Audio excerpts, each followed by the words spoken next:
एक तर मी इथं उपस्थित असणाऱ्या सर्वच पत्रकारांचं आणि त्यांच्याबरोबर आलेले सर्व कॅमेरामन आणि इतरही सर्व मान्यवरांचं या ठिकाणी स्वागत करतो।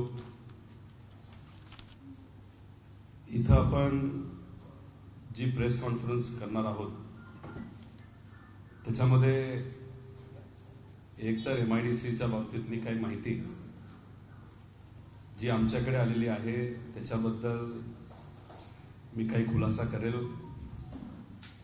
नंतर तलाठी भरतीबद्दल आमच्यावर जे काही ॲलिगेशन होते, युवांचा आवाज म्हणून आम्ही लढत आहोत, त्याबद्दल काही गोष्टी मी बोलेल आणि त्याच्यानंतर आपल्याला जर काही प्रश्न असतील तर आपण ते प्रश्न मला विचारू शकतात। तुम्ही जर बघितलं तर माझ्यासारखे जे नवीन आमदार आहेत ते सातत्याने युवांच्या रोजगाराच्या बाबतीतले प्रश्न अधिवेशनात मांडत आहेत। अधिवेशनामध्ये आमचं ऐकलं नाही तर आम्ही आंदोलन करतो। आंदोलन करून सुद्धा जर ऐकलं नाही तर 800 किलोमीटरची युवा संघर्ष यात्रा ही आम्ही सर्व युवा मिळून ती केली होती। आमचं सगळ्यांचं प्रामाणिक मत आहे की युवांना आज रोजगार मिळाला पाहिजे, हाताला काम मिळालं पाहिजे आणि जो बेरोजगारीचा प्रश्न आपल्या या राज्यामध्ये खूप मोठ्या प्रमाणात वाढत चालला आहे त्याला मार्ग कुठेतरी निघाला पाहिजे। आपल्या महाराष्ट्रामध्ये तो जो मार्ग काढायचा असेल तर महाराष्ट्रामध्ये इन्व्हेस्टमेंट आल्याशिवाय ते होऊ शकत नाही। जर गुंतवणूक मोठ्या मोठ्या कंपनीली आपल्या राज्यामध्ये केली तरच इथं असणाऱ्या युवांना आपल्याला हाताला काम देता येईल, हे आपल्या सगळ्यांना माहिती आहे। आणि महाराष्ट्रामध्ये गुंतवणूक आणण्यासाठी जर कुणी प्रयत्न करतं नाहीतर आणण्यासाठी जबाबदारी जर कोणावर असेल तर MIDC नामक संस्थेवर आहे जी राज्य सरकारची आहे। MIDC ही संस्था आपल्या राज्यामध्ये अनेक वर्षांपूर्वी ही स्थापन झाली आणि या देशामध्ये MIDC सारखी संस्था स्थापन करणारं महाराष्ट्र हे राज्य एकुलतं एक राज्य सुरुवातीला होतं आणि त्यानंतर कर्नाटकापासून इतर राज्यांनी काही प्रमाणात असं बोलता येईल की MIDCचा कॉन्सेप्ट हा कॉपी केला आणि त्या राज्यांमध्ये त्यांच्या परीने इन्व्हेस्टमेंट कशी येईल या संस्थेच्या माध्यमातून तसं त्यांनी ते प्रयत्न केले। आता MIDC इन्व्हेस्टमेंट कधी आणू शकते तर त्यासाठी जर तिथं असणाऱ्या अधिकाऱ्यांनी मंत्र्यांनी प्रयत्न केले, कंपनीला जर भेट दिली, महाराष्ट्रामध्ये कंपनीचं समेत जर घडून आणलं तर मग ह्या सगळ्या इन्व्हेस्टमेंट होऊ शकतात। त्यासाठी कुठं ना कुठं ते प्रयत्न हे करावे लागतात। आजपर्यंत जी इन्व्हेस्टमेंट आपल्या राज्यामध्ये आलेली आहे याच्या आधी असणाऱ्या सर्व मंत्र्यांनी प्रयत्न केले। आपल्या राज्यामध्ये जे चांगलं इन्फ्रास्ट्रक्चर आहे, पोर्ट असतील, रोड असतील, एअरपोर्ट असतील आणि सगळ्यात महत्त्वपूर्ण म्हणजे आपल्या देशामध्ये सगळ्यात जास्त क्वालिफाईड आणि उच्च शिक्षित युवा वर्ग असल्यामुळे इथं सातत्याने इन्व्हेस्टमेंट ही येत गेली। त्यासाठी प्रयत्न केले गेले पण लोकांना इथं इन्व्हेस्ट करायचं आहेच। अशा परिस्थितीमध्ये जेव्हा काही गोष्टी कानावर आल्या की आपली जी MIDC आहे ज्याचं प्रमुख काम हे बाहेरून इन्व्हेस्टमेंट आणणं आहे तर त्या MIDCच्या मदतीने नाहीतर MIDCच्या खर्चावर अनेक अधिकारी, मिनिस्टर असतील तो त्यांचा अधिकार आहे, अधिकाऱ्यांचा अधिकार आहे, पण असे अनेक लोक हे भारताच्या बाहेर गेले आणि जे काय आकडेवारी आम्ही बघितली हे सगळे डॉक्युमेंट्स आम्ही एक पत्र दिलं होतं 23/10/2023ला ज्याच्यामध्ये आम्ही MIDCला काही माहिती मागितली होती की भारताच्या बाहेर जे फॉरेन ट्रिप्स झालेत त्या कशा झाल्यात, कुठं झालेत, त्याच्यावर खर्च किती करण्यात आला होता, कुठल्या एजन्सीला काम दिलं गेलं होतं आणि त्या ट्रिपवर कोण गेलं होतं, अशा प्रकारची माहिती ही आम्ही MIDCला मागितली होती। ही माहिती त्यांना मागितल्यानंतर मी त्यांचे आभार व्यक्त करतो की त्यांनी आम्हाला एवढ्या मोठ्या फाईल तिथं पाठवल्या। याच्यामध्ये जर बेसिक समरी आपण बघितली तर याच्यामध्ये काही खर्च त्यांनी दिलेला आहे की डावोसमध्ये 32 कोटी खर्च झाला, जर्मनीमध्ये 27 लाख झाला, दुबईला 25 लाख झाला, Mauritius, Taiwan, London, south Korea, त्याच्याचबरोबर लंडनला अजून एकदा दुबई, अशा प्रकारे काही 42 ते 45 कोटी रुपये खर्च झालेला आहे. एवढ्या मोठ्या फाईल आपण बघितल्या तर तुमच्या सगळ्यांचा वेळ हा जाऊ शकतो, त्यामुळे जास्त खोलात न जाता याच्यामध्ये खरं तर आम्ही जेव्हा खोलात गेलो तेव्हा फक्त एक उदाहरण आपल्याला सांगतो तायवान या देशाचं. तायवान या देशामध्ये मंत्री महोदय हे गेले नव्हते. तिथं principal secretary industries Harshdeep Kamble साहेब तिथे गेले होते, विपिन शर्मा जे chief executive officer Maharashtra industrial development corporation ते गेले होते, Ravindra Pawar general manager marketing ते तिथं गेले, चांगली गोष्ट आहे. त्याच्याचबरोबर हेमंत निकम OSD मंत्री, म्हणजे मंत्री न जाता OSD हेमंत निकम गेले, तेही समजू शकतो. पण कौस्तुभ दौसे नावाची एक व्यक्ती आहे जी देवेंद्र फडणवीस साहेब जे उपमुख्यमंत्री आहेत त्यांचे OSD आहेत, ते तिथं का गेले असा प्रश्न खरं तर MIDCला आम्हाला करायचा आहे. आता ही किती दिवसाची ट्रिप होती तर 6 तारखेला ते तिथं पोहोचले आणि 9 जूनला ते परत आले, म्हणजे 3 दिवसाची, म्हणजे 2.5 दिवसाची ट्रिप होती. या 2.5 दिवसाच्या ट्रिपवर खर्च किती झाला तर 1,88,00,000 खर्च झाला. 1,88,00,000 खर्च मंत्री नसताना तिथे झाला असेल तर मग माझा प्रश्न MIDCला असाही आहे की तुम्ही प्रायव्हेट चार्टरली गेला होता का, प्रायव्हेट विमान घेऊन गेला होता, फर्स्ट क्लासली गेला होता का बिझनेस क्लासली गेला होता, तिथं गेल्यानंतर तुम्हाला घेण्यासाठी रोल्स रॉयस आली, बस आली का टॅक्सीमध्ये तुम्ही गेला, हॉटेलमध्ये राहत असताना तुम्ही प्रेसिडेन्शियल स्वीट जिथं US प्रेसिडेंट राहतात, नरेंद्र मोदी साहेब तिथे गेल्यानंतर राहतात, अशा काही स्वीट मॅन्डरिन नावाचं 5 स्टार हॉटेल आहे तिथं तुम्ही राहिलात का. मग जो काही जेवण तुम्ही दिलं ते जेवण देत असताना सोन्याचा चमचा, सोन्याचं ताट याच्यामध्ये तुम्हाला वाढण्यात आलं होतं का, आणि ते जेवण झाल्यानंतर सोन्याचा चमचा तुम्हाला परत भारतात घेऊन येण्यासाठी तुम्हाला परवानगी दिली होती का. कारण का दिवसाला जर 60 लाख खर्च तिथं होत असेल या 5 लोकांवर मंत्री नसताना, आणि बैठका काय झाल्या तर त्याच्यातून काय तसं कॉन्क्रीट आपल्याला मिळालं नाही, छोट्या छोट्या अधिकाऱ्यांना ते तिथं भेटले. त्यामुळे असा खर्च तिथं केला जातो आणि हे दौसे नावाची व्यक्ती तिथं का गेली, आणि एवढा मोठ्या प्रमाणात जर खर्च होत असेल आणि या बाजूला आपण ज्या काही सरळ भरती आणि सरकारी भरतीमध्ये हजार रुपये हे गरीब पोरांकडनं आईचं मंगळसूत्र विकून तिथं जर गोळा केले जात असतील आणि तिथं पैसे नाहीत असं तुम्ही बोलता, आणि अशा पद्धतीने तुम्ही दिवसाला 60-70 लाख रुपये खर्च करता. आम्ही MIDCला याबद्दलची अजून माहिती मागितली आहे की खर्च कसा झाला, जेवणाला काय खर्च झाला, जेवणामध्ये असे काही खेकडे आले होते का जे कोणालाच भेटत नाहीत पण त्यांना ते भेटले आणि त्याचा एका खेकड्याचा खर्च हा 10 लाख रुपये होता. अशा काही माहिती आम्ही तिथं विचारलेलं आहे आणि याचा फायदा आपल्या राज्य सरकारला आणि युवांना कसा झाला या बाबतीतली माहिती, जी माहिती आमच्या कानावर आलेली आहे याच्यामध्ये असं कळतंय की तिथं भारतीय आणि महाराष्ट्राचा एक व्यक्ती काम करतो ज्याला डायरेक्ट पेमेंट हे दिलं गेलं. आणि मग कसं असतं की पेमेंट दिल्या गेल्यानंतर ही IQ माहिती याच्यात खोलात आम्हाला कागद आल्यानंतर आम्ही बघू काय नाव त्यांचं असेल, भट नामक आहेत का काय, हे मला कॉन्क्रीट सांगता येत नाही.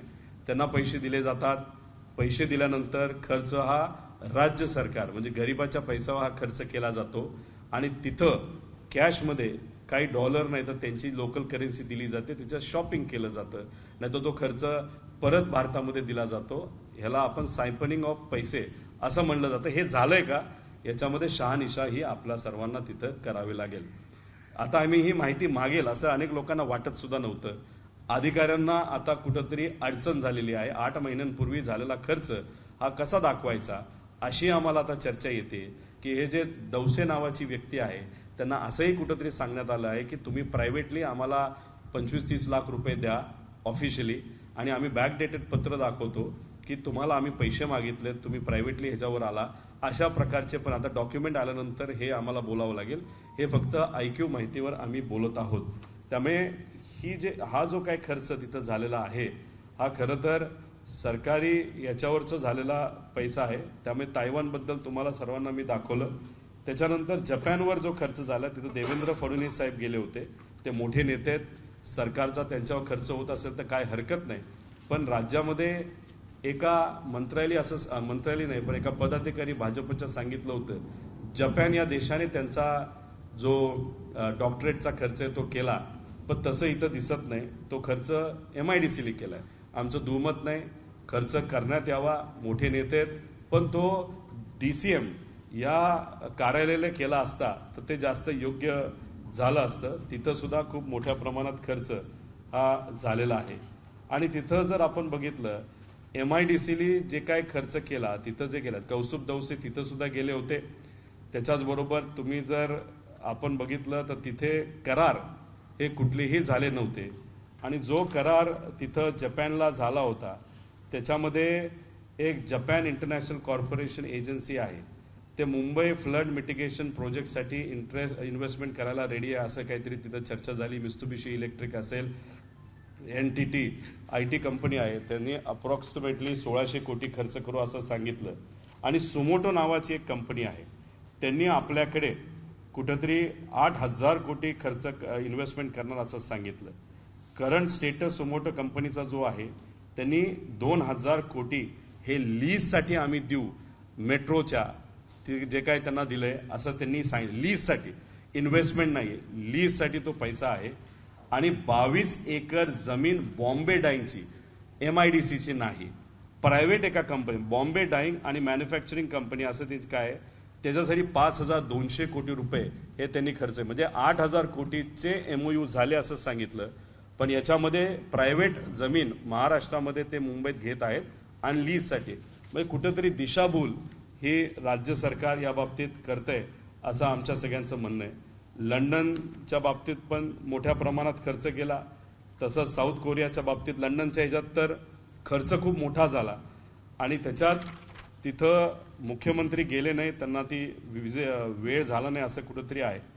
आता ह्याच्यामध्ये उदय सामंत साहेब जेव्हा जर्मनीला गेले होते तेव्हा visited Trump company Germany, promise to invest 300 कोटी. म्हणजे जिथं कुठं MOU काहीच झाला नाही, पण आम्ही फक्त प्रॉमिस करतो, तुमच्यामध्ये इन्व्हेस्टमेंट करतो असं कुठंतरी तिथं चर्चा केली. दुबईच्या बाबतीत तसंच आहे. त्याच्याचबरोबर जर आपण ह्याच्यामध्ये बघितलं तर एका कुठल्या तरी देशामध्ये ते गेले होते, तिथं हुंडाई या कंपनीची इन्व्हेस्टमेंटची एक बातमी आपण ऐकली. ती काय इन्व्हेस्टमेंट डायरेक्ट हुंडाई तिथं करत नाही, जुन्याच कंपनीला म्हणजे 2 कंपनी GM मोटर्स आणि हुंडाई यांच्यामधला तो करार आहे. आणि सांगत असताना इथं सांगितलं की ते मोठ्या प्रमाणात इन्व्हेस्ट करतात. तसं नाही, हुंडाई ही कंपनी GM या कंपनीला पैसे देणार आहेत, तेवढाच करार तिथं झालेला आहे. आणि त्याच्यात सुद्धा आपण जर बघितलं तर डायरेक्ट इन्व्हेस्टमेंट कुठेही येत नाही. तिथं 1000 लोक हे आता उपोषणाला बसलेले आहेत, ज्यांचा मुद्दा अजून सुद्धा तो संपलेला नाही. आता ह्याच्यामध्ये काही अशा पण आहेत, 50 लाख रुपये इन्व्हेस्टमेंट एक कंपनी करत आहे. म्हणजे असे काही चेष्टा करणारे विषय आहेत ज्याचा विरोध आम्ही सर्वजण करतो.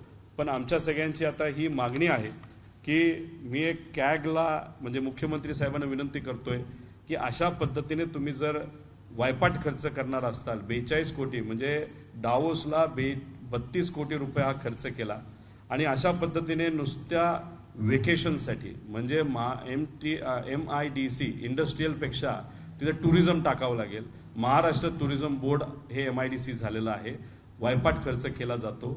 डावोसमध्ये सुद्धा करार कसे झाले, किती झाले, किती लोक गेले. आता पुढच्या काही दिवसांमध्ये डावोसला परत जाणार आहेत. सरकार बदलणार आहे याचा अंदाज आपल्या सर्वांना, इलेक्शन आहे. त्यामुळे डावोसला जाण्यासाठी तर अनेक लोकांच्या चढाओढी लागलेल्या आहेत.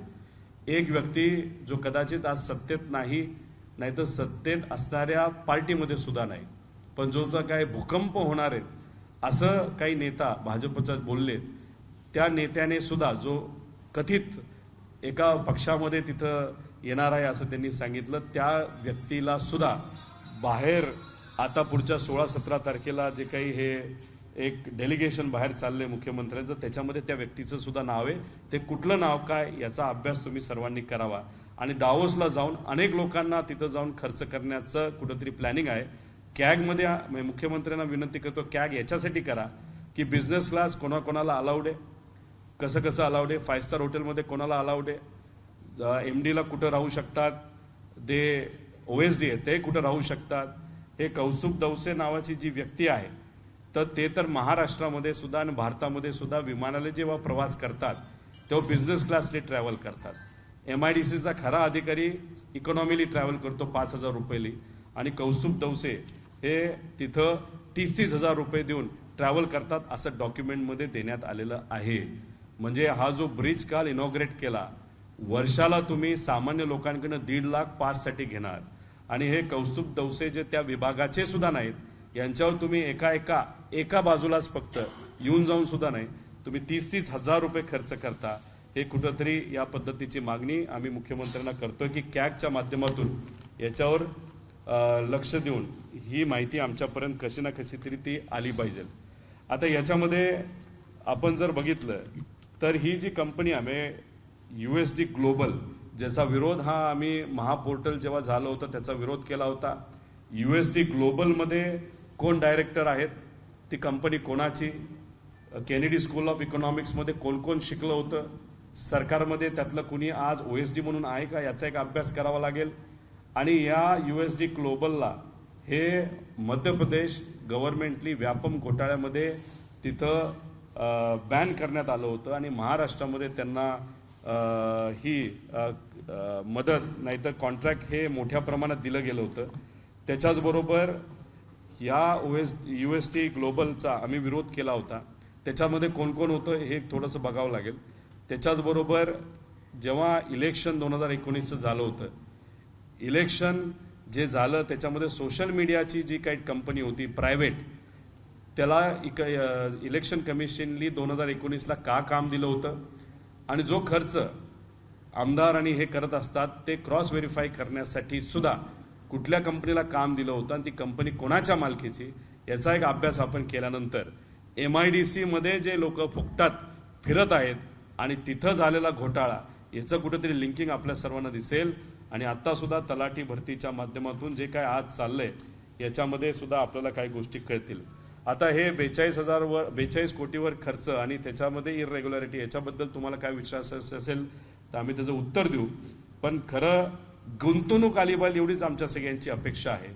कालच्या संध्याकाळी तुम्ही जर एक बातमी गुजरातची बघितली, त्याच्यामध्ये काय सांगण्यात आलं होतं की त्याच्यात सांगितलं होतं 26 लाख कोटी रुपयाची इन्व्हेस्टमेंट ही गुजरातमध्ये काल MOUच्या माध्यमातून तिथं फायनल झालेली आहे. 26 लाख कोटी.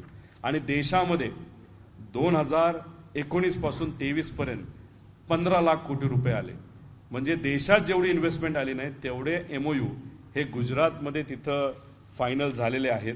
आणि गुजरातमध्ये आपण जर बघितलं तर त्याच्यामध्ये महाराष्ट्रामधले सुद्धा मोठे प्रोजेक्ट हे गुजरातमध्ये नेले गेले, ज्याच्यात 2.5 लाख लोकांना नोकरी मिळणार होती.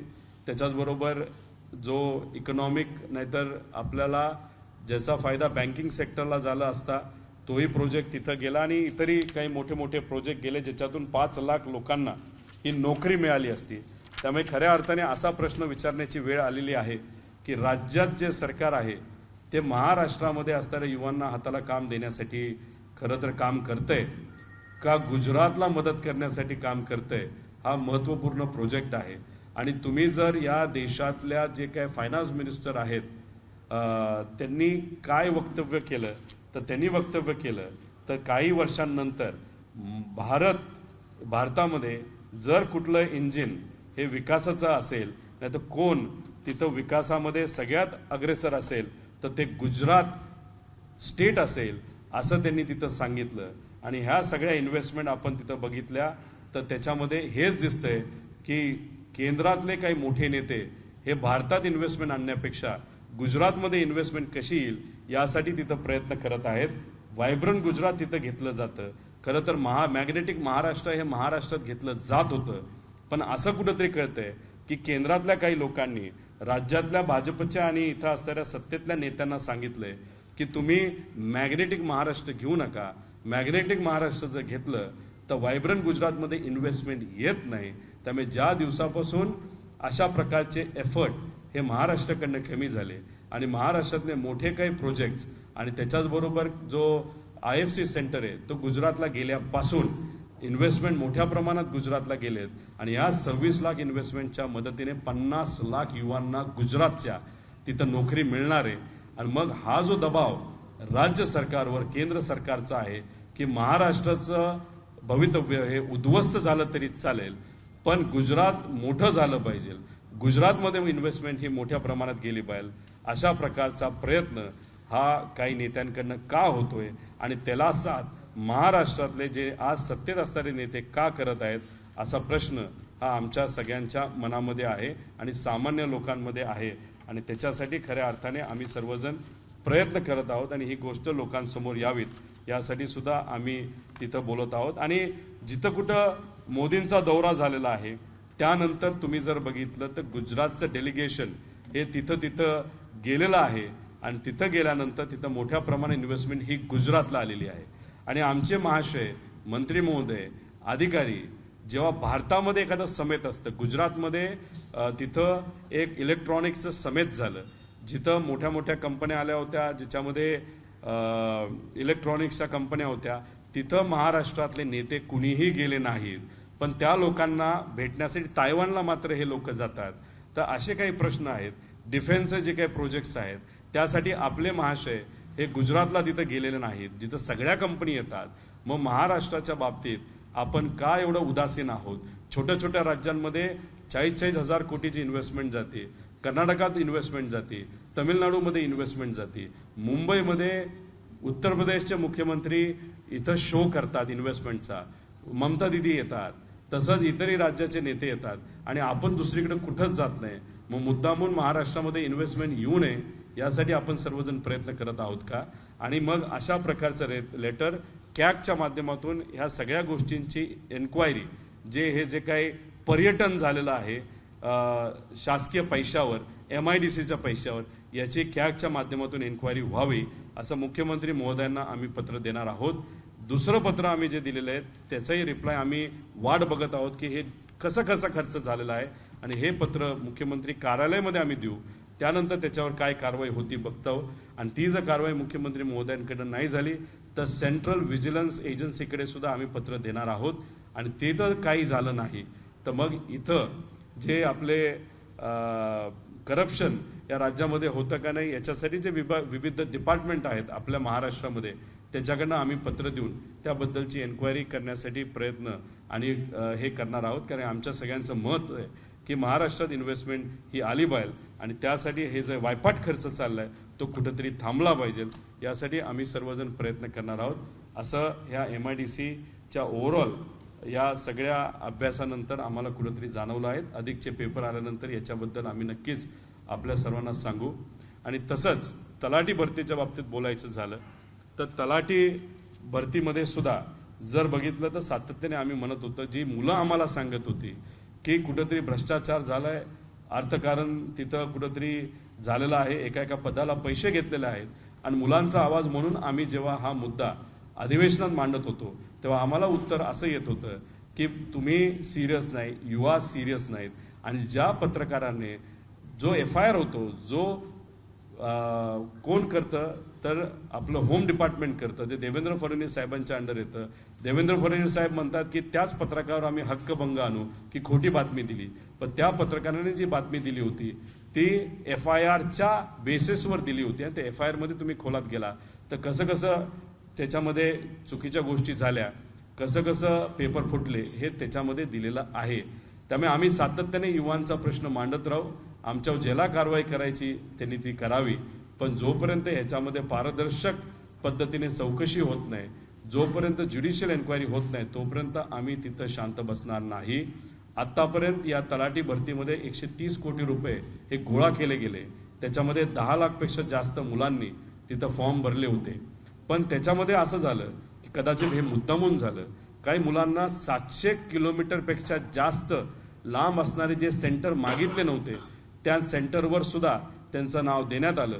त्यानंतर मग फक्त 8.5 लाख मुलांनी त्या भरती प्रक्रियेमध्ये सहभाग घेतला. म्हणजे फक्त 700 किलोमीटर लांब जावं लागेल, अतिरिक्त खर्च करावा लागेल, राहण्याची व्यवस्था करावी लागेल, म्हणून 2.5 लाख मुलं त्याच्यातून बाहेर निघाली.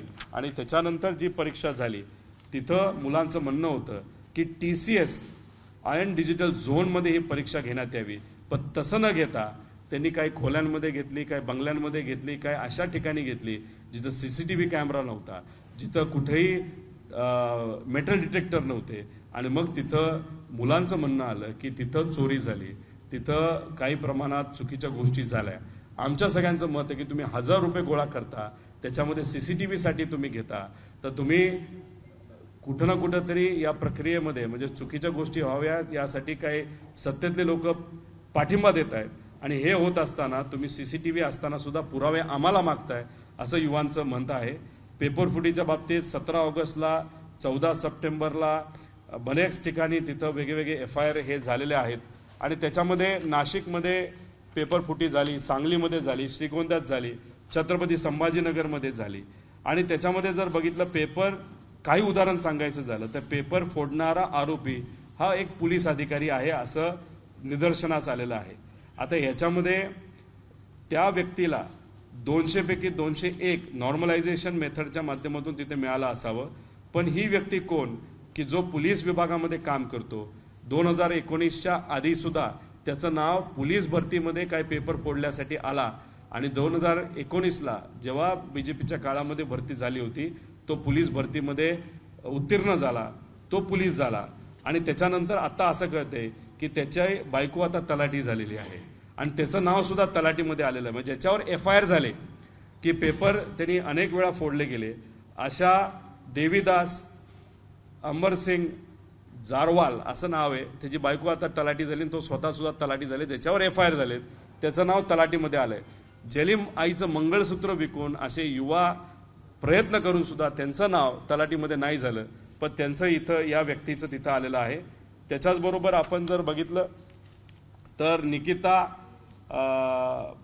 निकालात काही अपात्रता आलेली आहे, त्याच्यामध्ये नॉर्मलायझेशन आहे, त्याच्यामध्ये 200 पैकी 200 काय हरकत नाही, पण नॉर्मलायझेशन प्रक्रिया काय, प्रोसेस काय, त्याच्यामध्ये जर आपण टेक्निकली खोलात गेलो त्याच्यामध्ये तफावत आलेली आहे. त्यामुळे ह्याच्यामध्ये कुठं ना कुठं तिथं लक्षात नाही तर खोलात जाऊन आपल्याला बघावं लागेल.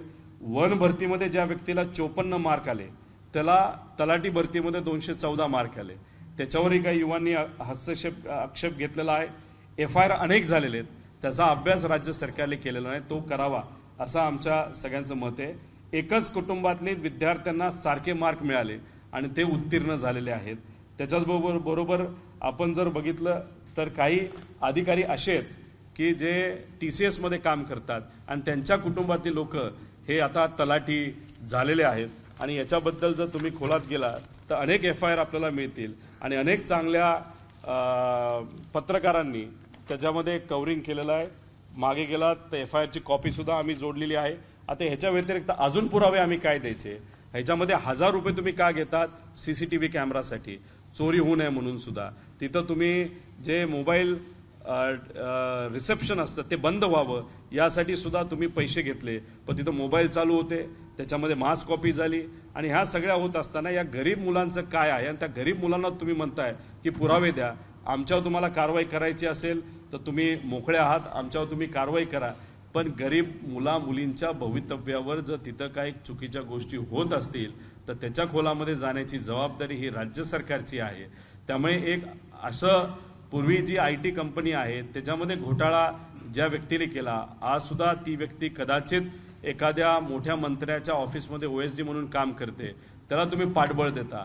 महाविकास आघाडी सरकार आल्यानंतर ही व्यक्ती भारताच्या बाहेर गेली होती, भारतात कुठेही ती दिसली नाही. बरं, हे सरकार आल्यानंतर परत ती दिसायला लागली आणि परत हे सरकार आल्यानंतर तलाठी भरती सदू इतरही सगळ्या गोष्टींमध्ये पेपर फुटीपासून सगळ्या गोष्टी झालेल्या आहेत. त्यामुळे कुठंतरी या गरीब मुलांच्या भवितव्यावर काही लोक चुकीच्या पद्धतीने पैसा कमवत आहेत. त्याचा आक्षेप आम्ही सर्वजण घेतो, त्याचा विरोध करतो, त्याचा निषेध करतो. आणि फक्त तलाठी भरतीमध्ये हे झालंय असं नाही, पेपर हे इतर ठिकाणी सुद्धा फुटलेले आहेत, महाज्योतीचे पेपर फुटलेले आहेत. पण या बाबतीत सरकार सिरियस नाही. आणि आम्ही जेव्हा म्हणतो पेपर फुटीचा कायदा तुम्ही आणा, 800 किलोमीटर चालून आम्ही हा मुद्दा मांडतो इतर मुद्द्यांबरोबर, तेव्हा आम्हाला सांगण्यात येतं की आम्ही एक कमिटी फॉर्म केली, अभ्यास कमिटी. आता 3 महिने ही अभ्यास कमिटी काम करत असताना, अभ्यास करत असताना या 3 महिन्यात ज्या भरत्या होतील त्याच्यात भ्रष्टाचार होणार आहे, त्याच्यात फेपरफुटी होणार आहे, त्याला जबाबदार कोण?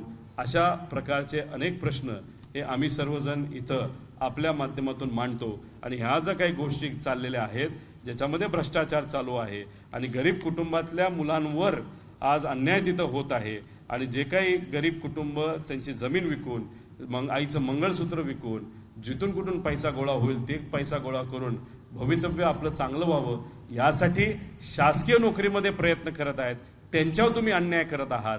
आणि राज्य सरकारमध्ये इन्व्हेस्टमेंट आणण्याऐवजी ती इन्व्हेस्टमेंट तुम्ही कुठेतरी गुजरातला पाठवत आहेत. त्यामुळे प्रायव्हेट संस्थेच्या मदतीने सुद्धा युवांना हाताला काम देण्याची तुमची जबाबदारी असताना तुम्ही आज तिथं दुर्लक्ष करत आहात. सेमी कंडक्टरचे मोठे मोठे प्रोजेक्ट आपल्या राज्यात न येता छोट्या राज्यात चालले आहेत. सेमी कंडक्टरचे समेत जेव्हा आपल्या देशात होतात, गुजरातला होतात, आपल्याकडनं एक व्यक्ती सुद्धा तिथं जात नाही. आणि त्या सेमी कंडक्टर कंपनीला भेटण्यासाठी तायवानला जाऊन तुम्ही 1.5 कोटी 2-2 कोटी खर्च करता आणि 5 स्टार हॉटेलवर खर्च करता आणि इथं गरीब मुलांवर तुम्ही अन्याय करता. आणि ज्या काही गाड्या असतात वर्षभराच्या पासेसला तुम्ही 1.5 लाख घेता आणि एका बाजूला फक्त प्रवास करण्यासाठी तुम्ही जर 10-10 लाख रुपये फर्स्ट क्लासचं तिकीट काढण्यासाठी अशा व्यक्तीला ज्याचं आणि MIDCचं काही नातं नाही, देशात सुद्धा तो बिझनेस क्लासली फिरतो. आणि अशा गोष्टी होत असताना आमचं साफ मत आहे की MIDC मध्ये असणाऱ्या लोकांचं कुठेही या गोष्टीकडे लक्ष नाही. आणि या राज्यामध्ये उत्मात पैशाचा, या सरकारी यंत्रणेच्या पैशाचा आणि सामान्य लोकांच्या टॅक्स मनीचा हा उत्मात मोठ्या प्रमाणात होतोय असं आमच्या सगळ्यांचं मत आहे. त्यामुळे हे 2 मुद्दे, MIDCचा मुद्दा, त्याच्याचबरोबर तलाठी भरतीचा मुद्दा आणि इथं होणारं करप्शन, याच्यावर आज ही प्रेस कॉन्फरन्स आम्ही सर्वांनी घेतलेली आहे. याच्यात जर तुम्हाला काही प्रश्न असतील, मुद्दे असतील तर तुम्ही नक्की याच्यावर विचारू शकता. आणि हे जे काही पुरावे आहेत ज्याला कोणाला पाहिजे असतील म्हणजे तलाठी भरतीच्या बाबतीत सुद्धा आम्ही देऊ आणि हे जे MIDC आहे त्याच्याबद्दल सुद्धा देऊ. आणि MIDCच्या खर्चात कॅगने हस्तक्षेप करावा. 500 कोटी रुपये हे ST म्हणजे स्टेट ट्रान्सपोर्टचे जे बस स्टॉप्स आहेत त्या बस स्टॉपला अस्थिरीकरण करण्यासाठी MIDCचा 500 कोटीचा निधी हा वापरला जात आहे. काय हरकत नाही वापरला जात असेल, पण MIDC ज्याच्यासाठी बनली त्यासाठी जर MIDC काम करत नसेल, त्यांच्याकडे असणारा पैसा जर तुम्ही दुसरीकडे नेत असाल याच्यावर सुद्धा आम्ही आक्षेप घेतो. तो सगळा निधी हा महाराष्ट्रामध्ये इन्व्हेस्टमेंट कशी येईल यासाठी प्रयत्न करावेत, न की इतर गोष्टीसाठी, असं आमच्या सगळ्यांचं मत आहे. पण याच्यामध्ये कॅगने हस्तक्षेप करावा यासाठी आम्ही एक पत्र हे मुख्यमंत्री साहेबांना देणार आहोत. एवढंच या ठिकाणी आपल्या सर्वांना सांगतो. तुमच्या प्रश्नाला उत्तर देण्यासाठी आम्ही सर्वजण तयार आहोत असं इथं या ठिकाणी आम्ही नमूद करतो. धन्यवाद.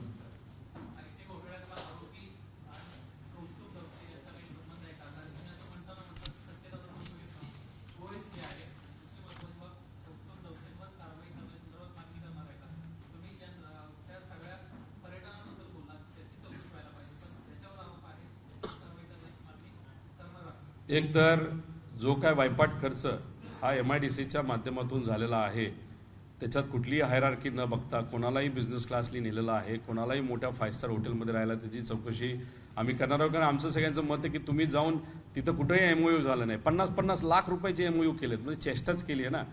तर मग याच्यात खोलात जाऊन कुठेतरी माहिती ही घ्यावी लागेल.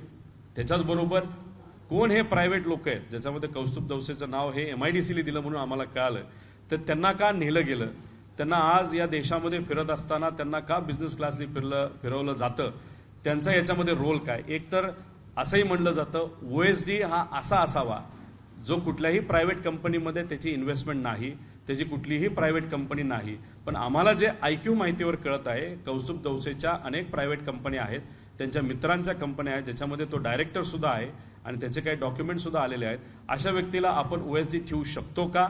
आणि जे काही केनेडी स्कूल ऑफ इकॉनॉमिक्समध्ये कौस्तुभ दवसे हे शिकलेत असं आम्हाला कळतं. तिथं असणारा त्याचा मित्र हा तिथं शिकलेला, त्याचीच ती UST ग्लोबल ज्याच्यामध्ये महा IT घोटाळा हा या महाराष्ट्रामध्ये झालेला, त्याच्यामध्ये सुद्धा लाखो 30 लाख मुलामुलींकडनं पैसे गोळा केले होते. त्या पैशाचं काय झालं याच्यावर महाविकास आघाडीमध्ये आम्ही अनेक बैठका घेतला, त्याच्यावर काही प्रमाणात कारवाई ही होत होती, पण नंतर त्याच्याबद्दल काहीच झालं नाही.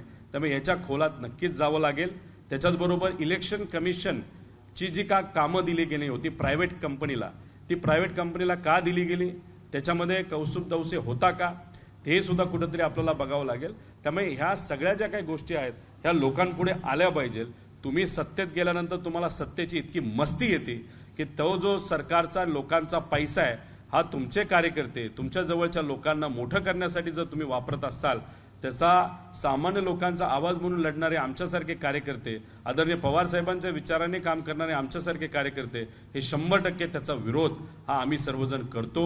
आणि त्याच्याचबरोबर TCS कंपनी काल काही लोकांना काढलं असं आम्हाला कळतंय. का काढलं? कारण त्यांच्याच कंपनीतल्या नातेवाईकांना, एम्प्लॉईच्या नातेवाईकांना तलाठी भरतीमध्ये त्यांचं नाव आलेलं आहे. मग हे खरं आहे का? खऱ्या अर्थाने TCSने हे केलंय का? का त्यांना काढण्यात आलं? मग अशा पद्धतीने जर नावं आली असतील मग भ्रष्टाचार झालंय हे सिद्ध होतं. त्याच्याचबरोबर हे FIR आहेत, त्याच्या खोलामध्ये तुम्ही जाणार आहात का? ह्या सगळ्या गोष्टीकडे कुठेतरी लक्ष हे द्यावं लागेल. आणि 1,88,00,000 रुपये जे तायवानवर खर्च झाले, तायवानच्या व्हिजिटवर, त्याचा जो खर्च आहे तो कसा कसा झाला, कुठं कुठं झाला, आणि मी जसं मगाशी सांगितलं तो खर्च लपवण्यासाठी काय बॅक एंड ट्रान्झॅक्शन आता केले जातील. पेपर जेव्हा आमच्याकडे येतील हे, पण आम्ही हे सोडणार नाही. हे प्रकरण काही लोकांना हे छोटं वाटलं तरी महाराष्ट्र सरकारचा तिजोरीतला रुपया, 1 रुपया सुद्धा जर कुणी चुकीच्या पद्धतीने वापरला झाले असेल त्याला सुद्धा भ्रष्टाचारच म्हणतात. त्यामुळे 42 कोटी हे महत्त्वाचं नाही, सत्तेचा वापर चुकीच्या पद्धतीने करणं हे चुकीचं आहे. आणि हेच आम्ही आपल्या माध्यमातून लोकांसमोर आणत आहोत. देवेंद्र फडणवीस साहेबांच्याच ऑफिसमध्ये कौस्तुभ दवसे हे पूर्वी सुद्धा होते. ते ITचे प्रमुख होते आपल्या राज्य सरकारचे. जेव्हा तो भ्रष्टाचार मापम म्हणजे मापम घोटाळ्यामध्ये जी कंपनी USD ग्लोबल ब्लॅकलिस्ट होती त्यांनाच महाराष्ट्रात आणलं गेलं आणि ITचे ते प्रमुख होते असं आम्हाला कळतं. आणि आत्तासुद्धा देवेंद्र फडणवीस साहेब जेव्हा परत एकदा सत्तेत आले, उपमुख्यमंत्री झाले, परत त्यांच्या ऑफिसमध्ये कौस्तुभ दवसे हे आता आलेले आहेत. त्यांच्या बाबतीतली थोडीशी चौकशी झाली पाहिजे. आणि जो व्यक्ती बिझनेसमन आहे त्याला आपल्याला OSD ठेवता येतं का, असं कुठंतरी याचा एक अभ्यास आपण अभ्यासू पत्रकार म्हणून हा केला पाहिजे असं आमच्या सगळ्यांचं मत आहे. पण MIDC मध्ये हा जो वायपाट खर्च केला जातोय त्याचा CAGच्या माध्यमातून चौकशी ही झाली पाहिजे. आणि मग जो येणारा दावोसला होणारा खर्च आहे तो कोणावर केला जाणार आहे. आणि जर तुम्ही त्याच्या खोलात गेला, असे लोक आहेत जे शिंदे गटामध्ये प्रवेश करणार आहेत दुसऱ्या पक्षातून, जो बॉम्बस्फोट म्हणत आहेत ना, राजकीय भूकंप, तर त्याचंही नाव आता येणाऱ्या ह्याच्यामध्ये घेतलं गेलंय. असं नाव आम्हाला कळालं नाही, पण पुढच्या काही दिवसांमध्ये नाही आम्हाला कळालेलं आहे. एवढं सांगतो, काँग्रेस पक्षाचे ते नेते आहेत असं आम्हाला कळतंय, पण कोण आहेत याचाही आम्हाला काही अजून नाव कळालेलं नाही. पण येत्या काळामध्ये 4 दिवसानंतर जेव्हा बॉम्ब ब्लास्ट होईल राजकीय, तेव्हा आपल्याला कळेल की ते नाव कुठलं होतं.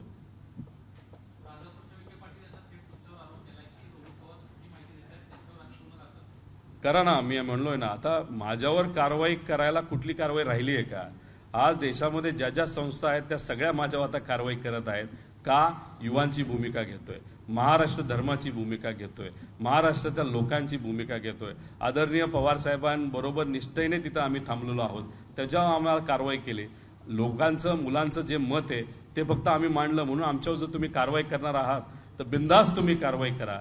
पण जे FIR झालेले आहेत, जे मुद्दे आम्ही मांडलेले आहेत, ज्या लोकांची नावं आली आहेत, काही पोलीस कर्मचारी सुद्धा याच्यामध्ये इन्व्हॉल्ड आहेत, TCS कंपनीचे कर्मचारी आहेत, त्याच्याचबरोबर काही इतरही लोक आहेत की जे याच्यामध्ये तलाठी भरतीमध्ये आलेले आहेत. नॉर्मलायझेशन मेथड काय, कसं केलं गेलं, त्याच्यात काही पुरावे आहेत. त्याच्याचबरोबर काही नातेवाईक, जे जवळचे नातेवाईक आहेत, त्यांना सेम मार्क कसे पडले, याच्यात कुठं ते खोलात गेल्यानंतरच तुम्ही माझ्यावर कारवाई करा. नाही तर आधी करायची असेल तर करा, पण आम्ही हा मुद्दा मांडणार नाही. कारण तुम्ही अशा मुलांच्या भवितव्याबरोबर खेळत आहात की आज त्यांच्या घरी खाण्यासाठी सुद्धा पैसे नाहीत. अशा लोकांकडनं तुम्ही लुटमार करत आहात आणि हे आम्ही या स्वाभिमानी महाराष्ट्रामध्ये होऊन देणार नाही.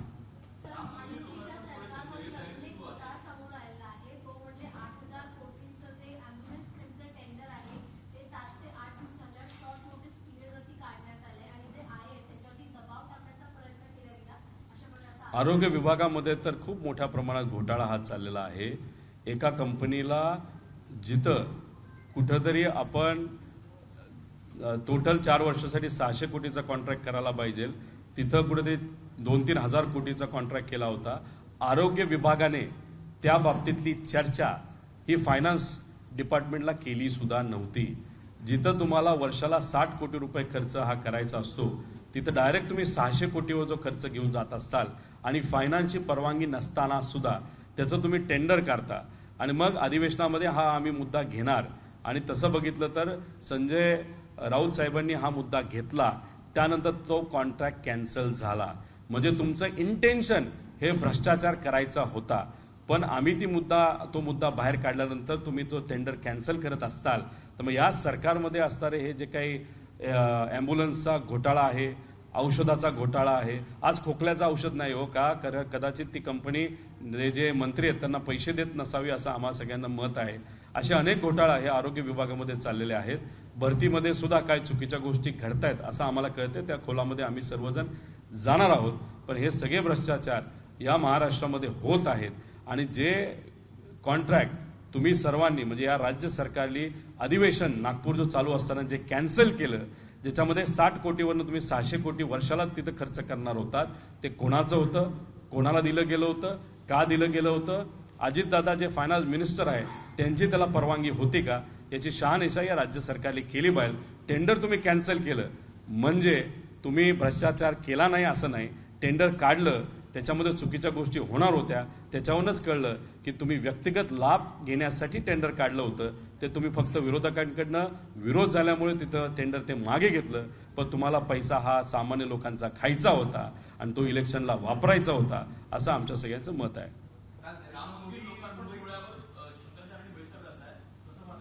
नाही, आता ह्याच्यामध्ये MIDC इन्व्हेस्टमेंट, व्हायब्रंट गुजरात, तिथं होणारी इन्व्हेस्टमेंट, आपल्याकडनं गेलेले प्रोजेक्ट, जे काही इतर गोष्टी आहेत, नाही तर तलाठी भरती, तिथं होणारा भ्रष्टाचार, याच्यावर आपल्या सगळ्यांचे प्रश्न संपलेत असं आम्ही समजू का?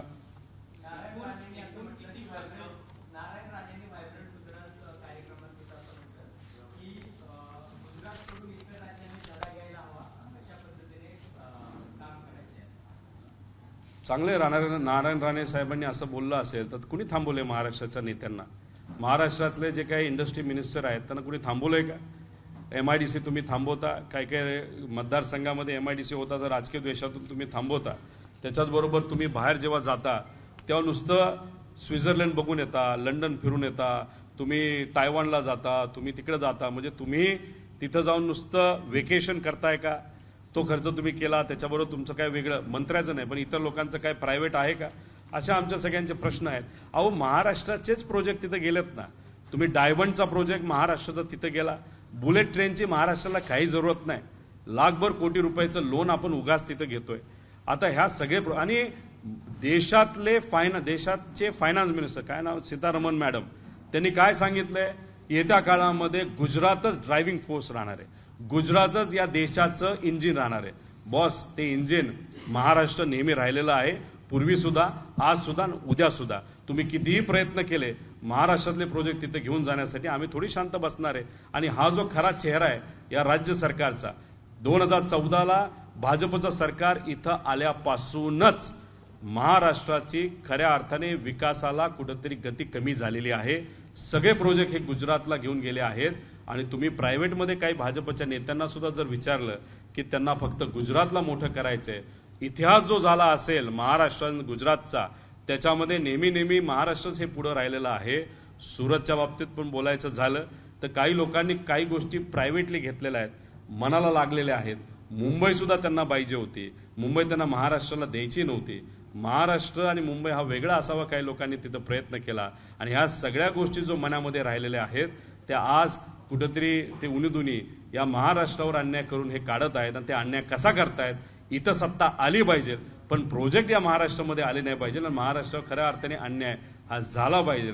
भागवत धर्म जो महाराष्ट्रामध्ये एकदम स्ट्रॉंग आहे तो सुद्धा आता कुठंतरी वेगळ्या अनुषंगाने ते डिस्टर्ब करण्याचा प्रयत्न करत आहे.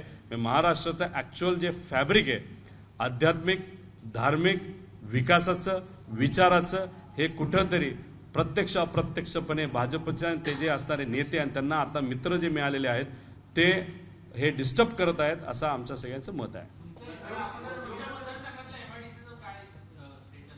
काय नाही, सही करून ठेवलेली आहेत. माझे विरोधक राम शिंदे हे हवेत गप्पा मारतायत.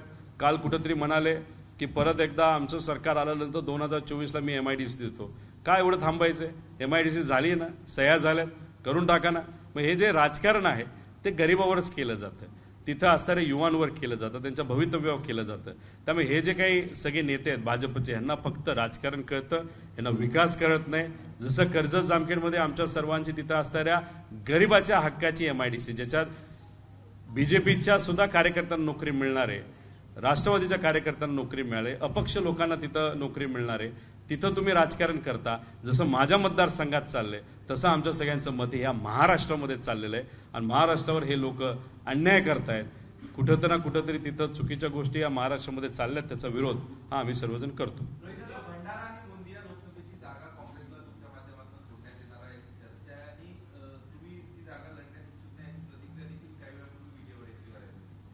आमचं सगळ्यांचं एकच मत आहे की जे काही या देशामध्ये चाललेलं आहे, संविधानाला पायाखाली काही नेते नाही तर काही पक्ष नाही तर काही ताकदी हे तुडवत आहेत आणि आम्ही त्याचा विरोध करतो. आमच्या सगळ्यांचं मत आहे सामान्य लोकांना न्याय मिळाला पाहिजे, संविधानाच्या विचारानेच आपण काम केलं पाहिजे. आणि हे काम करत असताना जर एखादं सीट हे आम्हाला मागे घ्यायला लागलं तरी ते आम्ही मागे घ्यायला तयार आहोत. त्यालाच तर महाविकास आघाडी आपण म्हणतो. आम्ही ते मागे घेत आहोत का हे मला सांगता येणार नाही, का त्या प्रक्रियेमध्ये मी आता तरी नाही, आमचे सगळे मोठे नेते आहेत. पण एकच सांगतो, आम्ही दुसऱ्या पक्षाला कापण्यासाठी बसलेलो नाही. आज महायुतीचे जर आपण बघितलं तर त्याच्यात अनेक असे काही खासदार आहेत जे 13 पैकी काही 8 खासदार आहेत ते म्हणतात भाजपच्या चिन्हावर आम्हाला लढायचे. आणि जे काय अजितदादा मित्रमंडळाच्या बाबतीत बोलायलाच नको तिथं काय चाललंय, तर अशा परिस्थितीमध्ये भाजपच्याच तिकिटावर मेजॉरिटी लोक त्यांच्याकडे निवडतील आणि भाजप हे दुसऱ्या पक्षाला कापायला बसले.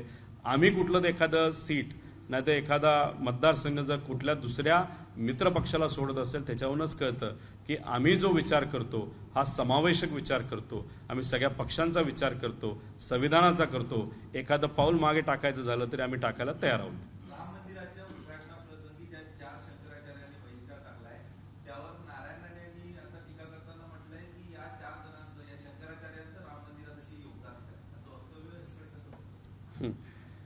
आता म्हणजे आश्चर्य झालं. शंकराचार्यांचं जे सगळे महंत आहेत त्यांचं धर्माप्रती काय काम आहे नाही तर काय परिश्रम आहेत हे खरं तर नारायण राणे तिथं जर विचारत असतील तर ही आश्चर्याची गोष्ट आहे. आता धर्म अध्यात्म आपल्या सर्वांचा तो व्यक्तिगत विषय असतो. मी स्वतः राम मंदिराला पूर्वी जाऊन आलोय, तिथं मी नतमस्तक झालेलो आहे, पण तो माझा व्यक्तिगत विषय, मी त्याचं राजकारण करत नाही.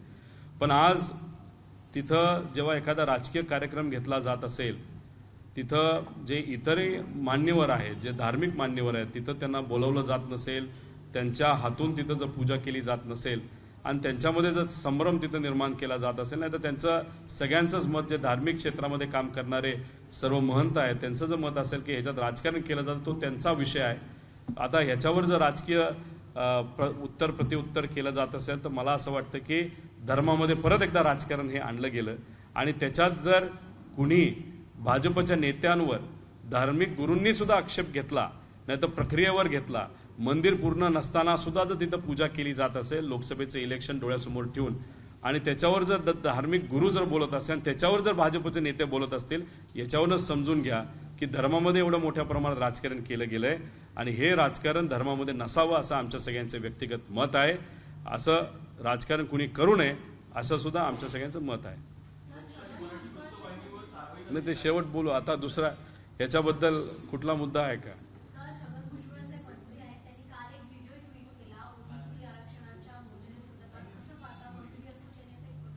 मोदी साहेब जेव्हा काल महाराष्ट्रामध्ये आले होते त्या व्यासपीठावर मला असं कळतं की भुजबळ साहेब सुद्धा होते, मुख्यमंत्री साहेब होते, उपमुख्यमंत्री दोन्ही होते. मोदी साहेब म्हणजे देशाचं प्रतिनिधित्व करणारे एक मोठे नेते. जेव्हा EWS कोटा दिला गेला होता तो पार्लमेंटली दिला होता. मोठे नेते तिथं आल्यानंतर आणि ते सुद्धा प्रधानमंत्री आल्यानंतर उगाच व्हिडिओ ट्विट करण्यापेक्षा जर मोदी साहेबांना त्यांनी सांगितलं असतं की मराठा आरक्षण, तसं धनगर आरक्षण, इतरही समाजाचं आरक्षण, जसं EWS कोटा तुम्ही घटनात्मक दुरुस्ती करून पार्लमेंटमध्ये पास केला तसा आमच्या महाराष्ट्रातल्या इथल्या युवांच्या हितासाठी तो करावा. जिथं बोलायला पाहिजे ते तिथं शांत बसतात, जिथं समाजामध्ये नेट निर्माण करायचं आहे तिथं बरं पार घसा कोरडा होस तर ते बोलतात. ट्विट करतात. त्यामुळे आमचं एक मत आहे, उगाच राजकारण करू नये. तिथं प्रधानमंत्री आल्यानंतर तुम्हाला बोलण्याची हिंमत नाही आणि इथं येऊन मात्र तुम्ही समाजामध्ये तेढ निर्माण करून जे मुख्य महाराष्ट्राचे प्रश्न आहेत, बेरोजगारीचा, शेतकऱ्याचा, तो बरं तुम्ही बाजूला ठेवतात. हे राजकारण जरा थांबवा, लोकांवर बोला, मुद्द्याचं बोला, असं आमच्या सगळ्यांचं मत आहे.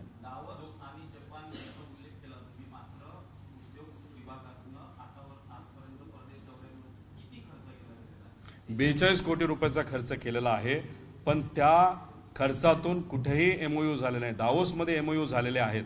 दावोसमध्ये तर मज्जा या लोकांनी अशी केलेली आहे, काही महाराष्ट्रामध्ये रजिस्टर झालेल्या कंपनी त्यांच्या मालकांना दावोसला हे घेऊन गेले आणि तिथं जाऊन, चंद्रपूरला एक आहे, नागपूरला आहे, त्यांचा तिथं करार केला. आणि त्याच्यामध्ये एक तर कंपनी अशी आहे की चंद्रपूरला का कुठेतरी एक पेट्रोकेमिकल नाही, पण एक माझा कोळसा का कशाचा तरी, नाहीतर गॅस, नॅचरल गॅसचा कुठला तरी एक प्रोजेक्ट आहे. त्या कंपनीचं भांडवल 3 कोटी रुपये आणि त्या 3 कोटी रुपये कंपनीला भांडवल असणाऱ्या कंपनीला किती रुपयाचा एमओयू झाला? 20,000 कोटी रुपयाचा.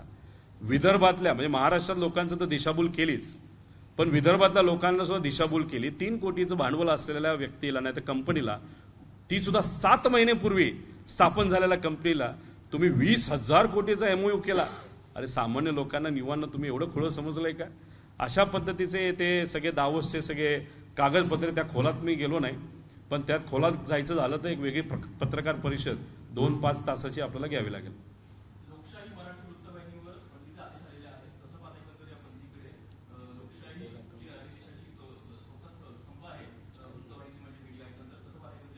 लोकशाही दाबण्याचा तो प्रकार आहे.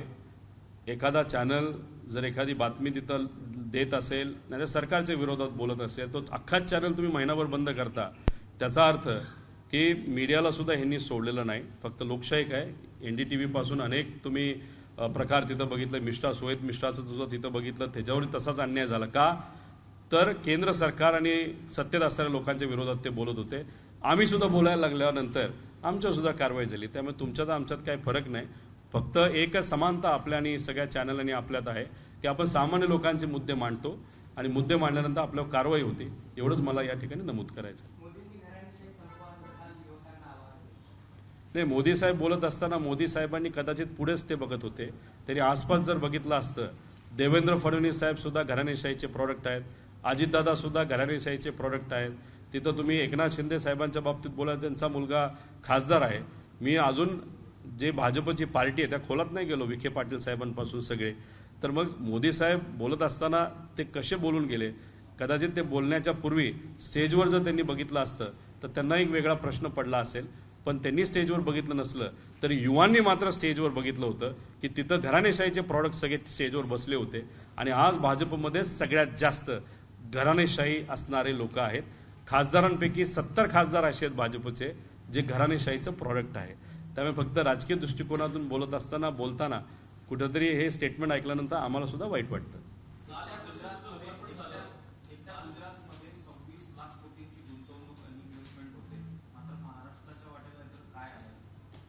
भोपळा आला, बाकी काय आलेलं नाही. मी तुम्हाला सांगतो, आज वर्षाला 15 लाख मुलं ग्रॅज्युएट करून महाराष्ट्रातून बाहेर निघतात. आज त्यांना हाताला काम नाही, प्रोजेक्ट महाराष्ट्रामध्ये येत नाहीत. जसं डावोसमध्ये या सरकारने जे करार केले 20,000 कोटीचं, तुम्हाला सांगितलं ते येणारच नाही प्रोजेक्ट तो. आणि काही करार तर असे आहेत की जसं मी तुम्हाला सांगितलं की जपानला जाऊन का कुठेतरी एक सुमोतो नावाच्या कंपनीबरोबर करार केला, त्याच्यामध्ये बॉम्बे डाईंगची जमीन 5,000 कोटीला घेतली आणि ह्यांनी दाखवलं की ती इन्व्हेस्टमेंट आली. आणि ती इन्व्हेस्टमेंट कशासाठी आली सुद्धा बघा ना, मशिनरीसाठी आली का कशासाठी? तिथं ते रिअल इस्टेट डेव्हलप करणं, त्यासाठी तो पैसा आला. त्यामुळे हे दिशाभूल ते करत आहेत. कुठलाही नेता ह्या रोजगारावर बोलत नाही, त्याच्यावर काम करत नाही, नुसता हवेतल्या गोष्टी चाललेल्या आहेत. गुजरातला मात्र 26 लाख कोटीची इन्व्हेस्टमेंट केली जाते. मग गुजरात नेहमी त्यांनी प्रयत्न केलाय गुजरातने की महाराष्ट्राला मागे टाकायचा. आणि असंच जर चालत राहिलं तर महाराष्ट्र मागे पडू शकतो, पण तो पडून देणार नाही आम्ही सर्वजण, आणि महाराष्ट्राचे लोक सुद्धा पडून देणार नाही. असं आमच्या सगळ्यांचा हा अस्मितेचा विषय झालाय.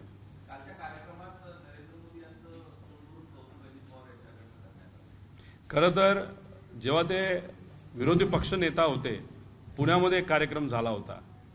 तिथं राज्यपालांवर आदरणीय अजितदादांनी विरोधी पक्ष नेता असताना, म्हणजे भाजपबरोबर गेले नव्हते तेव्हा, ते तेव्हा ज्या पद्धतीचं वक्तव्य केलं अग्रेसिव्ह, ते अजितदादा आम्ही बघितलेले आहेत आणि त्या अजितदादांचे फॅन आम्ही सर्वजण आहोत. पण कालचं भाषण सत्तेत गेल्यानंतर आपण जेव्हा बघितलं तर कुठंतरी 4 शब्द कुणीतरी लिहून दिले आणि ते शब्द वाचले असं कुठंतरी आम्हाला सगळ्यांना वाटतं. ते कसे वाचले, वेळेचा अभाव असावा, मला काय बोलायचं नाही. पण पूर्वीचे अजितदादा आणि आजच्या अजितदादामध्ये कुठं ना कुठंतरी फरक हा आपल्या सगळ्यांना जाणवतो. कालसुद्धा आपण जर बघितलं, जी रॅली काढण्यात आली होती, प्रधानमंत्री साहेब पुढे होते, एका बाजूला एकनाथ शिंदे साहेब होते, दुसऱ्या बाजूला देवेंद्र फडणवीस साहेब जे उपमुख्यमंत्री आहेत. टेक्निकली दोन्ही उपमुख्यमंत्री समान पदाचे आहेत. आणि मग दादा हे भाजपचे जे प्रदेशाध्यक्ष आहेत त्यांच्याबरोबर तिथं उभे होते. मी खरं तर ती फ्रेम बघण्याचा प्रयत्न करतो, दादा का दिसत नाही, दादा का दिसत नाहीत. नंतर फार खोलात गेल्यानंतर दादा कुठेतरी मागे उभे राहिलेले आम्ही सर्वांनी बघितले. खरं तर ह्या ज्या काही गोष्टी आहेत, एक पुतण्या म्हणून, एक त्यांचा चाहता, जो पूर्वी त्यांच्या स्टाईलचा चाहता म्हणून, अशा आमच्या सगळ्यांना कुठंतरी त्या गोष्टीचं वाईट वाटतं.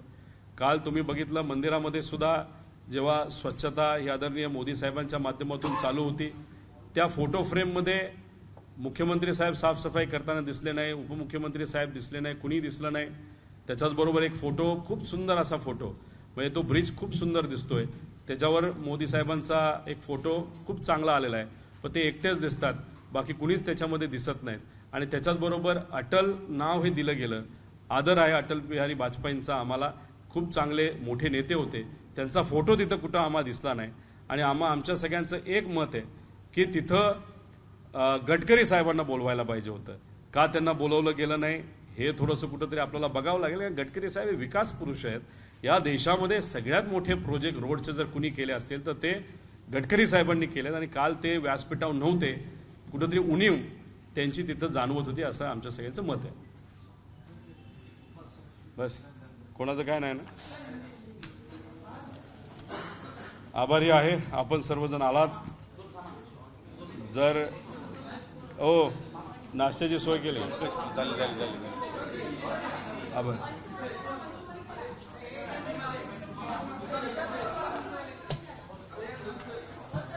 होय,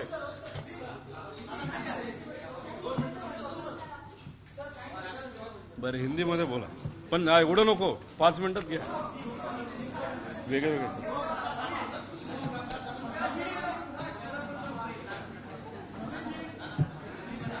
कौन प्रश्न पूछ रहा है?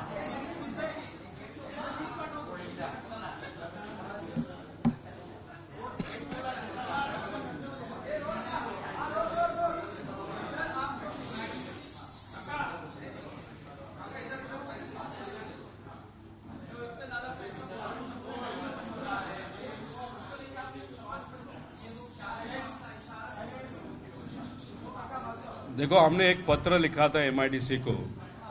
ये जो फॉरेन ट्रिप्स MIDC और उनके जो अधिकारी मंत्री है उनके जो होते हैं, उस ट्रिप्स पे कितना खर्चा होता है, तो उन्होंने हमको बताया 42 करोड़. लेकिन जो इन्फॉर्मेशन उन्होंने दी उसमें बहुत सारी डिस्पेरेंसीज है. एक एग्जाम्पल अगर दे तो ताइवान की एक विजिट है, 1 करोड़ 88 लाख का खर्चा किया गया. उसमें 2 OSD, एक देवेंद्र फडणवीस साहब के जो OSD देवसे कौसुब दवसे, उनका नाम वहाँ पे उन्होंने MIDC ने हमको दिया है. उसी के साथ एक मंत्री जो है उदय सामंत साहब, उनके OSD, मंत्री साहब वहाँ पे ताइवान में नहीं गए थे, तो अगर मंत्री नहीं गए तो उनका OSD कैसे गया वो पूछना पड़ेगा. और बाकी जो अधिकारी थे MIDC और इंडस्ट्रियल डिपार्टमेंट के अधिकारी थे, 3 दिन की ये विजिट थी. उस पर अगर 1 करोड़ 88 लाख का खर्चा हुआ तो उन्होंने सोने के प्लेट में खाना खाया क्या? वो चार्टर प्लेन से वहाँ पे गए थे क्या? उनको जो सोने की प्लेट में खाना दिया वो सोने की प्लेट भी इनको गिफ्ट करके दी क्या? ऐसे हमारे सबका कहना है. वो अगर बिजनेस क्लास से जाते हैं या फर्स्ट क्लास से तो उनको वो परमिशन है क्या? जो मंत्री इंडस्ट्री से रिलेटेड नहीं है उनके OSD जैसे कौस्तुभ दवसे, उनको वहाँ पे जाने की क्या ज़रूरत थी? उन पर खर्चा MIDC करने की क्या ज़रूरत थी? और ये जो खर्चा हुआ है दिन का 60-70 लाख, उससे इस राज्य को क्या मिला? ताइवान का सिर्फ उदाहरण है. डावोस में भी अगर देखें तो 32 करोड़ का इन्वेस्टमेंट खर्चा हुआ है. लंदन में हुआ है, दुबई में हुआ है, जापान में हुआ है. वही मॉरिशस में हुआ है। तो हम सबका कहना है ये इन्वेस्टमेंट लाने के लिए नहीं जाते क्योंकि वहां पे एमओयू नहीं हुए, लेकिन वेकेशन के लिए जाते हैं। तो MIDC जो महाराष्ट्र इंडस्ट्रियल डेवलपमेंट कॉर्पोरेशन उसका नाम है, वो बदल के शायद इनको MTDC रखना चाहिए, मतलब महाराष्ट्र टूरिज्म डेवलपमेंट कॉर्पोरेशन, कि यहाँ पे टूरिज्म के अलावा कुछ और नहीं लग रहा। तो इसीलिए हम सबका कहना है कि ये जो इन्फॉर्मेशन हमने मांगी उसमें बहुत सारी इन्फॉर्मेशन इनकम्प्लीट है, कि खर्चा खाने पे कितना हुआ, गाड़ी पे कितना हुआ, रोल्स रॉयस आपको लेने के लिए आई थी क्या, चार्टर प्लेन से आप गए। वो जब इन्फॉर्मेशन आएगी तो आप सबको हम बताएंगे।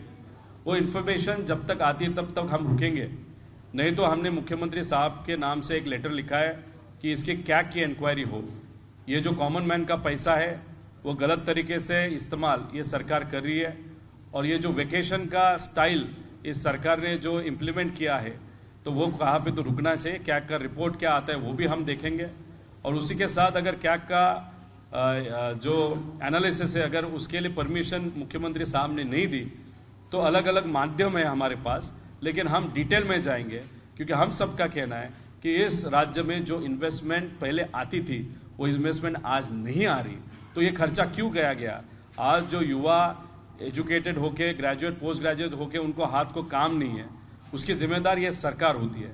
तो ये बाहर जाके करते क्या है, हम सबका कहना है अगर आप 10-10 लाख करोड़ इन्वेस्टमेंट अगर राज्य में लाते, जैसे गुजरात में 26 लाख करोड़ की इन्वेस्टमेंट लाई गई, तो महाराष्ट्र में 1.5 लाख करोड़, 2 लाख करोड़ की बात करते हैं। उसमें भी दावोस का एक उदाहरण है, एक कंपनी जिसका कैपिटल 3 करोड़ रुपए है उसको 20,000 करोड़ का MOU साइन किया गया, वो भी विदर्भ में इन्वेस्टमेंट करने के लिए।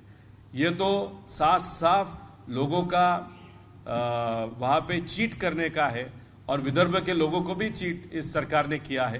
तो ये सब चीजें आगे जाते हुए हम लोगों के सामने लाएंगे, लेकिन कैग का ये रिपोर्ट इस पे आनी चाहिए, ऐसा हम सबका कहना है।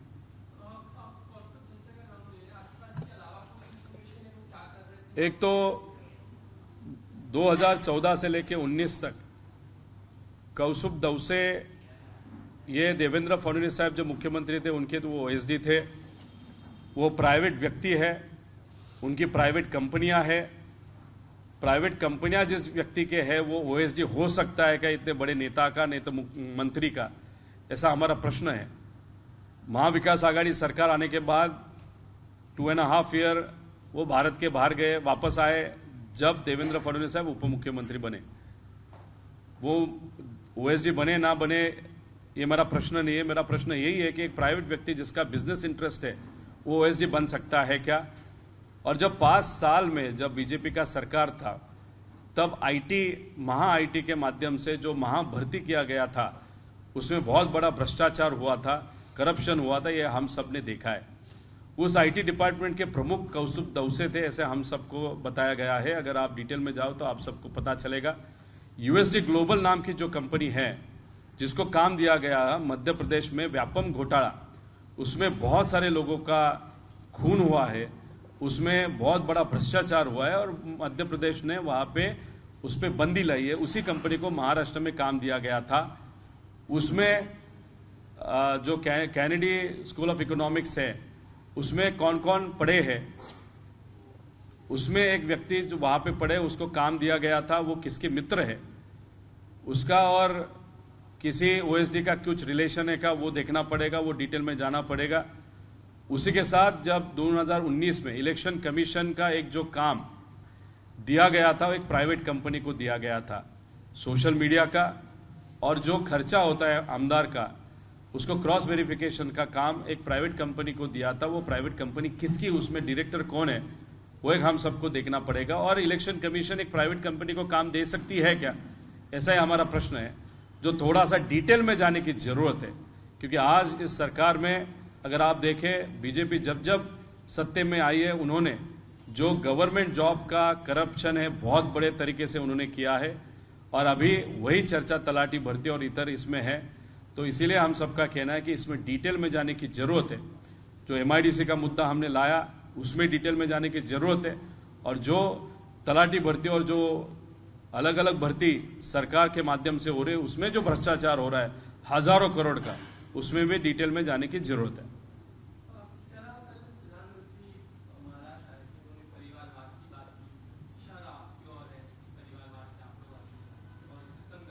मोदी साहब एक बड़े नेता हैं, वो बच्चों से बात कर रहे थे, वहाँ पे युवा से बात कर रहे थे, उनका ध्यान शायद युवाओं पे था। अगर स्टेज पे उन्होंने ध्यान दिया होता, देवेंद्र फडणवीस साहब वो भी जो घराने शाही का वाद है उसके एक प्रोडक्ट है। अजीत दादा अगर देखे वो भी घराने शाही का एक प्रोडक्ट है। एकनाथ शिंदे साहब का बेटा एमपी है, वो भी उसी का प्रोडक्ट है। अगर आप डिटेल में जाओ, मैं भुजबल साहब भी वहाँ पे थे ऐसे हमको लगता है, उनका भी एक बेटा और एक जो नेफ्यू है वो भी पॉलिटिक्स में है। और अगर बीजेपी पे डिटेल में जाए, विखे पाटिल से लेके सबको, सब जन को, तो अभी घराने शाही का वाद अगर आप कर रहे हो पॉलिटिक्स में, तो सबसे ज़्यादा घराने शाही के प्रोडक्ट्स या नेते बीजेपी में है। 70 खासदार बीजेपी के घराने शाही के माध्यम से वहाँ पे खासदार बने हैं। तो मेरा कहना है कि सिर्फ पॉलिटिकल स्टेटमेंट नहीं होना चाहिए। अगर हम सबको लड़ना है तो मेन मुद्दों पे लड़ना चाहिए, लोगों के मुद्दों पे लड़ना चाहिए। जो चीज़ आपका पार्टी कर रहा है उसी पे अगर आप कॉन्ट्राडिक्टरी स्टेटमेंट करते हो तो लोगों को थोड़ा सा वहाँ पे शंका आ सकती है।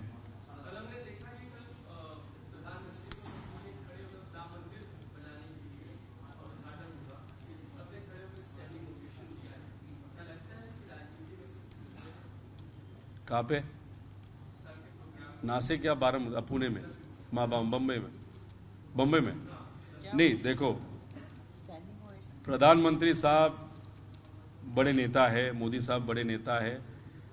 किसी को स्टैंडिंग ओवेशन अगर किसी को देना है तो उनका व्यक्तिगत विषय है, उसमें हम कुछ ज़्यादा नहीं बोलेंगे, क्योंकि जो व्यक्तिगत विषय है उसमें हम बोल के उसका पॉलिटिक्स हम करना नहीं चाहते।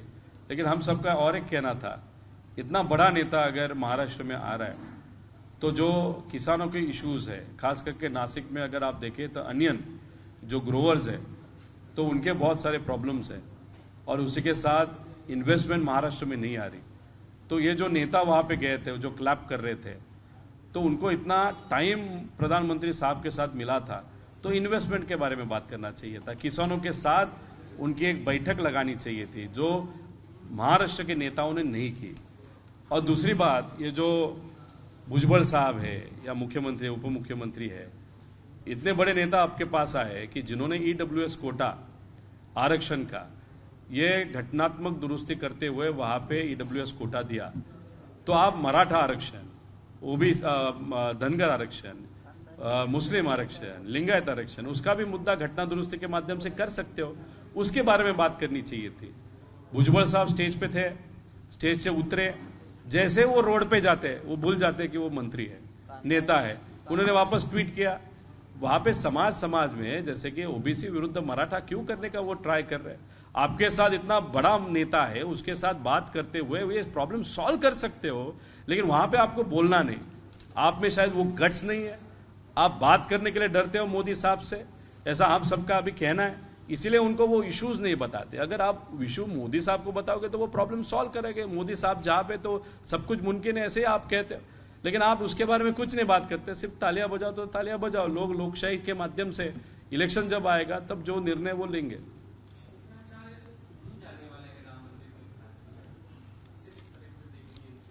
नहीं, देखो, धर्म अध्यात्म या हम सबका व्यक्तिगत विषय है। शंकराचार्य धार्मिक जो चीजें होती है उसमें उनका काम बहुत बड़ा होता है। अगर वहां पे नहीं जा रहे तो कुछ तो रीजन रहेगा जो धार्मिक टेक्निकल विषय रहेगा।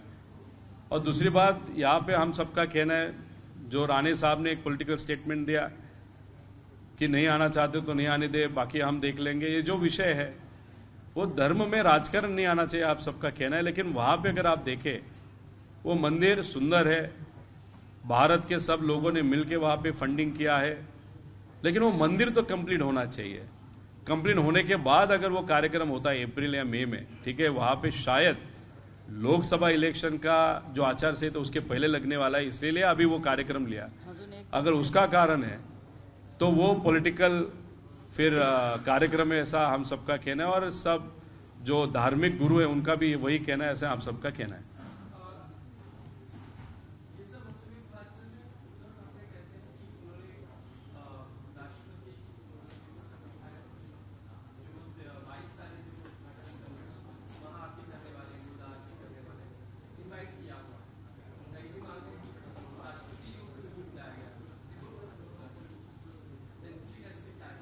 नहीं मालूम नहीं, मतलब मुझे जो पता चलता है जब पार्लियामेंट बिल्डिंग का उद्घाटन था उसके जो प्रमुख होते हैं, वो जो प्रेसिडेंट होते हैं, उनको वहां पे भी नहीं बुलाया था।